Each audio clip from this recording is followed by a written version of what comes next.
WWE Survivor Series. Survivor Series is basically a pay-per-view that's been around since 1987 and has, oh my god, been changed drastically ever since then.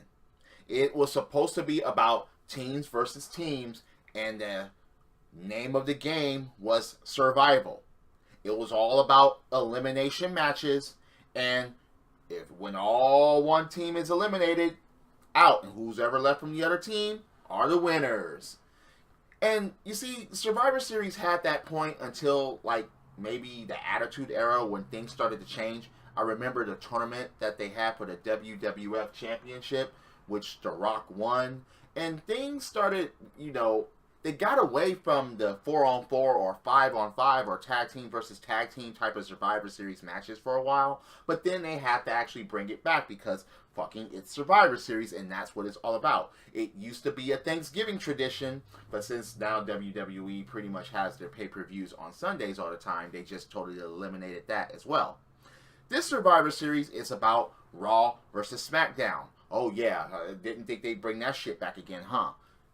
They did it years ago, but this pay-per-view, and it's funny because as I think about it, and a couple of people have put down comments on my pages and all, this reminds me of Bragging Rights. Bragging Rights was a pay-per-view that centerfolded on Raw vs Smackdown as well. But this is basically Shane and Daniel Bryan versus Stephanie and Mick Foley, as far as who has a superior brand. Without further ado, these are my predictions of all the matches that are going to be taking place. Raw versus SmackDown. And a couple of these matches have certain stipulations on them due to whoever wins and loses. So without further ado, here we go.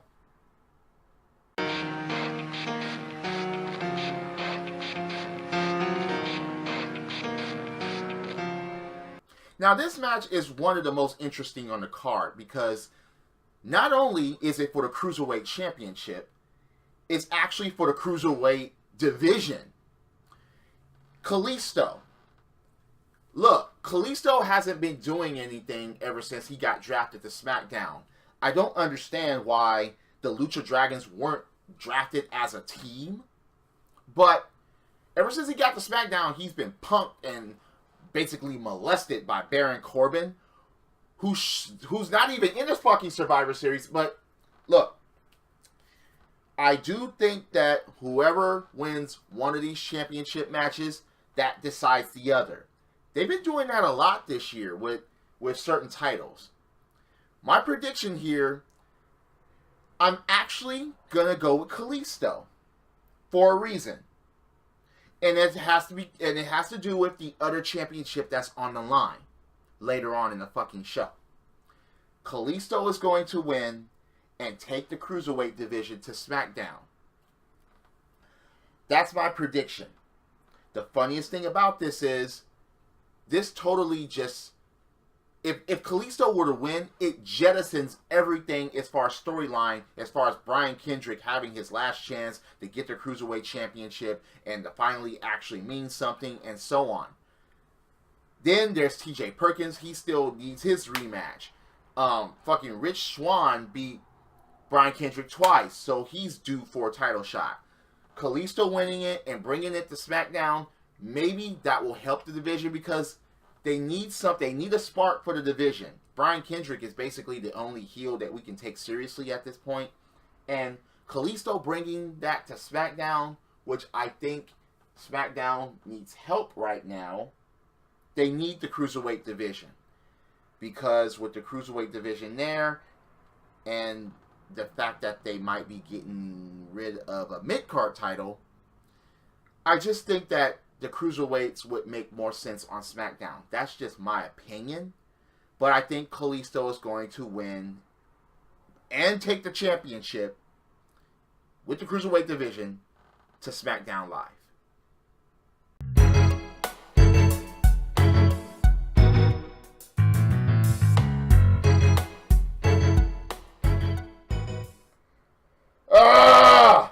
This fucking match shouldn't be fucking taking place. It pisses me off. They did all of that for Dolph Ziggler. This is another storyline that just was thrown over the top rope and both feet hit the floor. This is just fucked up. The reason that it's fucked up is because you did all of that for Dolph Ziggler to say that he put his career on the line for the Intercontinental Championship. And maybe they were going to fucking make it mean something again. And then you have him cough it up to the pussy. Yes, that pussy. The Miz. This fucker should not be in this fucking match. Because now the match is less interesting. As far as talent-wise. Think about it. Dolph Ziggler versus Sami Zayn could have been fucking candidate for the match of the night. It could have been. But now you have the Jizz, who needs the Spirit Squad, who needs the real Intercontinental Champion, Maryse, again, because she's the one that fucking, again, I want Sami Zayn to win this match and take the Intercontinental Championship to fucking make it mean something again. If the Miz retains, then that totally throws all logic out the window for Dolph Ziggler. It just does. It will say that everything, that storyline was basically fucking meaningless, and you're going to give the championship, and you're going to have this fucker run with it again. The fucker with no talent. The fucker that just does not fit as a champion because he can't do shit on his own. Now, for anyone that says that, well, he's a heel, no, fuck that. Heels are more established when they get shit done alone. Let's think about this. When Chris Benoit was a heel, he could get shit done alone. When Kurt Angle was a heel, he was... Look, cheating is one thing, but getting shit done by yourself is another. And many heels have done that alone and actually established their credibility as a fucking threat. The Miz has not. And that's why, because he doesn't have the skills to. And that's why I fucking hate him. He doesn't deserve any title. Any title. Okay? Him having any type of championship is a slap in the face and a kick in the nuts for every independent wrestler that has talent. For every NXT wrestler that has fucking talent. And for a whole bunch of people in the past that's maybe even Hall of Fame that has talent that either didn't receive any titles or just wasn't in the right place at the right time or didn't suck a mean dick like The Miz in order to fucking get their championships. I'm going with Sami Zayn here. I want Sami Zayn to take the championship and move it to Raw. Now, the biggest part about that, though, is that they will have 2 mid-card championships on that show. And they will most likely combine them. They will most likely unify them. Or, and here's what I hope that happens, SmackDown creates another mid-card championship. Maybe. Maybe not. But I'm picking Sami Zayn. And in order for Sami Zayn to win, Kalisto has to win. That's the only way that happens. If Brian Kendrick wins, then the Jizz retains. But I'm going for the shakeup. I'm going for Kalisto, and I'm going for Sami. That is my prediction, and that is what I really fucking want. Remember, dick licking plus animals equals The Miz. Nothing against Brian Kendrick, though, but I want Sami Zayn to win the Intercontinental Championship and take that shit to Raw, and I want Brian Kendrick to lose to Kalisto so the fucking Cruiserweight division goes to SmackDown. That's my prediction. And again, Miz, you fucking pussy.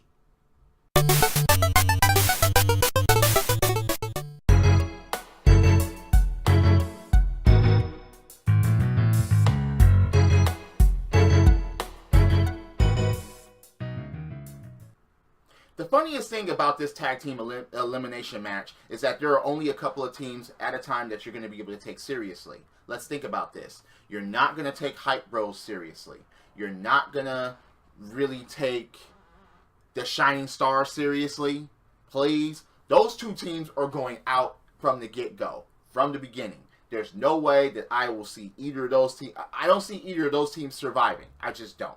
Shining Stars, gone. Hype Bros, gone. So that leaves the teams that either have problems with each other, like Cesaro and Sheamus, and then there are the champions from each. You have the New Day, you have Rhino and Heath Slater. You have Enzo and Cass. You have the Usos. You have Anderson and Gallows. You have American Alpha. And that, I think, is going to come down to those two teams. American Alpha is going to be the key for SmackDown to win. And I think that SmackDown is going to win this.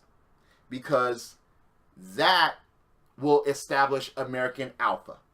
Period. They need it. American Alpha, they need it in order to be the team of SmackDown that's going to get to the championship and actually be the team to beat. If Anderson and Gallows gets it, I don't see the New Day eliminating American Alpha unless they use Francesca 2 Turbo.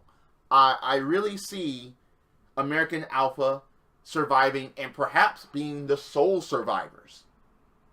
I see that.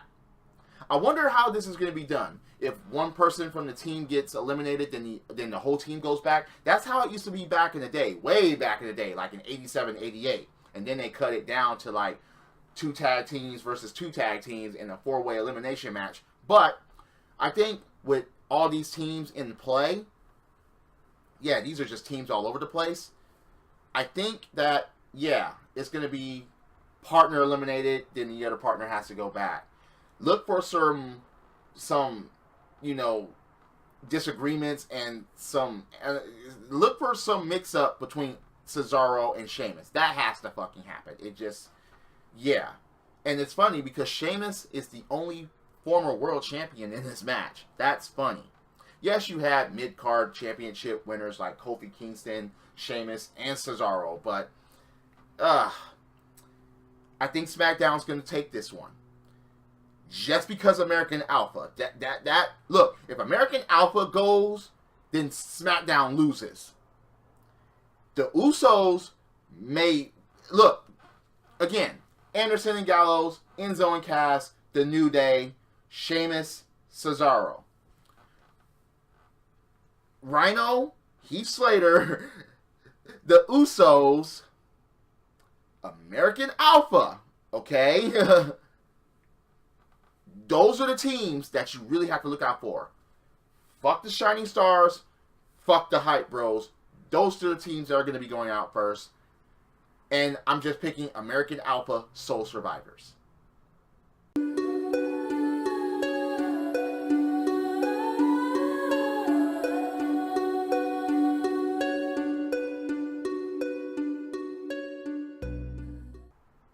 I want to emphasize this so people can understand this. If, in my opinion, if SmackDown's women's team wins this, it will be a big fucking insult. Look at the 2 fucking rosters and look at the 2 teams. Look at the 2 teams themselves, okay? Out of all these women here, Raw has the superior team. I'm sorry. There is no way that anyone can convince me that 4 out of the Raw women alone could take all 5 SmackDown women. Nia Jax, that should be all. And I'm looking for Nia Jax to survive with Sasha and Charlotte at the end. It will be those 3 that will stand tall. Alicia Fox, yeah, you can eliminate her. No one fucking cares. But the rest of the Raw women, yeah, Bayley goes, that's going to kill the mood, okay? If Sasha goes, people will be disappointed. Charlotte is still fucking undefeated in pay-per-views. Keep that in mind. And then there's Nia Jax. That's self-explanatory. Do you think that Naomi stands a chance? No. Do you think that Nikki Bella stands a chance? Fuck you if you think that. Becky Lynch, is the only one on the team that can actually show some fight that can actually be convincing. You have Alexa and Carmella, again, they will get outclassed if they step to fucking Charlotte and the Boss. Are you kidding me? The only way that this could work, and here's the thing, I think they're going to do wash, rinse, repeat with Charlotte as they did with Ric Flair back in the day. Because I remember, look, Roddy Piper's team versus Ric Flair's team, and everybody was counted out and eliminated except for Ric Flair, and he was the sole survivor. Maybe they'll wash, rinse, and repeat that for Charlotte, the queen.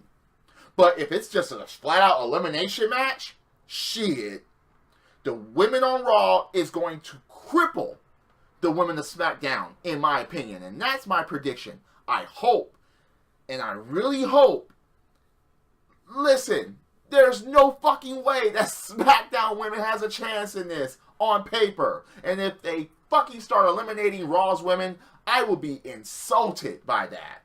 My picks are Raw. Raw's women is going to win this Survivor Series match. And most likely, it will be up to 2 to 3 women that survive. The Boss, Nia, and Charlotte. And maybe you can interchange Bayley with the Boss. But still, Raw is taking this, in my opinion.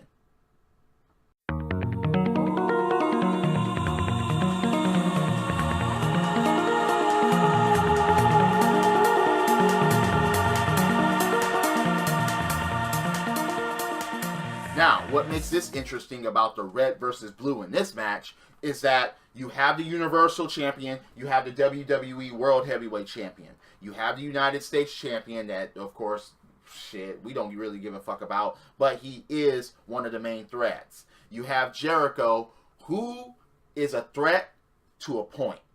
You can still see Jericho being eliminated and be like, okay, yeah, fine. You have Braun Strowman, and then you have Seth Rollins. Okay, look. I've already mentioned the WWE World Heavyweight Champion. You have Dean Ambrose. You have Shane O'Mac. You have Randy Orton. That's the one you have to watch out for. And then you have Bray Wyatt. Now, look. Never mind the fact that most of these teams together have history. Never mind that fact. But the thing about it is, what happened on this past SmackDown with The Undertaker coming out and establishing his fucking threat? Okay, look. SmackDown loses, they're going to have the dead man to deal with. If Raw loses, they'll have Stephanie to deal with. Raw losing would make it better for storyline. Because it's already like that anyway. With Stephanie trying to rule with an iron fist. SmackDown doesn't want this dead man running around trying to cripple everybody for losing at the Survivor Series. Because that will be the end of AJ Styles' reign as champion. Sooner or later. Maybe that will work if SmackDown does lose. Undertaker versus AJ Styles. That's something that we've never seen. Bring that shit on. Make that shit a classic match. Make that shit a great match. I would love to see that. But I'm picking SmackDown to take it here. I am. Just because... Okay, look. Yes, there could be a betrayal with Randy Orton and Bray Wyatt. But look at Raw's side. Roman Reigns could spear one of his teammates by mistake, eliminating him. Like Braun Strowman or somebody like that. Or even Kevin Owens. Remember, most of that team doesn't get along. And Braun Strowman doesn't like anybody. You have Shane O'Mac, that's basically the fabric of the unity that's on Team SmackDown. In my opinion, that's going to make the difference. Even if he gets eliminated. Yes, you got James Ellsworth that will fucking get a fucking role and a part somewhere, and he's going to get cheered and he's going to get fucked up somehow. If he is the deciding factor, I will laugh my ass off. But I think that SmackDown is going to take it. I really do. Because it will be a supreme bragging right for Daniel Bryan and Shane O'Mac. They just started the whole SmackDown Live thing, and they need it. They need that to kick it off. They need that to keep it going. They need that to be taken absolutely seriously. So Raw will always be the A show. But SmackDown needs this in order to be taken seriously as far as the 5-on-5 men's the 5-on-5 men's match. Because at least at this point it would make sense.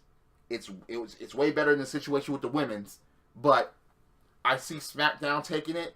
I'm not sure if there's going to be a sole survivor or like a certain group of people that survives, but I see SmackDown taking it this year.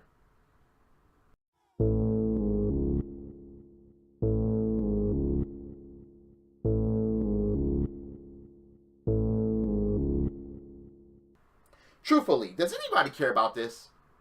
I really want to know, because Goldberg versus Brock Lesnar, we didn't even care about it before a long time ago. And this is supposed to be Goldberg's last match, even though I'm like, why the fuck are you coming back in the first place? If you're just coming back to job to Lesnar, because that's the only thing that Lesnar hasn't conquered. If Lesnar loses, it's like, okay, you'll take some of the hype off the beast, but Goldberg's not going to go anywhere. It's not like Goldberg is going to challenge for the Universal Championship. It's not like Goldberg is going to challenge or go against someone like Roman Reigns or Braun Strowman or anything like that. This has absolutely nothing. It's not like Goldberg's going to win the Royal Rumble and win it. No, this is just a one-time thing for Goldberg. So I don't see him going out on a supreme high note as far as beating Lesnar. I just don't see that happening. No. Lesnar needs to get this win in order to erase that win that Goldberg had against him against WrestleMania at WrestleMania 20. Look, I'm not looking forward to this match. I'm just not. Do you guys think that this match is going to be better than the one that they have that they had a long time ago? It could be. It could be. But I really don't know. I really don't care at this point. I just don't. If they do have a good match somehow, if they throw each other around, if Suplex City exists, if Goldberg tosses this dude, if they beat each other down, and if they close on each other, look, I want to see impact. I want to see motherfuckers get thrown around. I want to see what they could do because it wasn't done last time. But you got to recognize Goldberg's age. You got to recognize that, okay, and Lesnar is completely different from the way he was back then. He's Suplex City now. So I'm not looking forward to this match. But it could surprise us. It could surprise me. But truthfully, I'm not really enthusiastic about the match. I'm just not. But I am going to go with Brock Lesnar. I am. But this match has nothing else on the line except for, okay, I beat you. Or I beat you again. So those are my predictions for Survivor Series 2016. What are your predictions? Do you think that I'm full of shit? Or do you actually agree on certain predictions that I just laid out? What about certain scenarios? I'm open-minded. I would like to hear from you to know what scenarios could you come up with as far as during and after Survivor Series for both Raw and SmackDown Live. So let me know what you think in the comments. Thumbs up, thumbs down, comment, rate, and subscribe. Drop kicks, body slams, throwing motherfuckers over the top rope, both feet hitting the floor. Yes, I'm a wrestling fan. Remember, dick licking plus animals equals The Miz. Fuck that guy. Yes, he's a pussy. Get over it.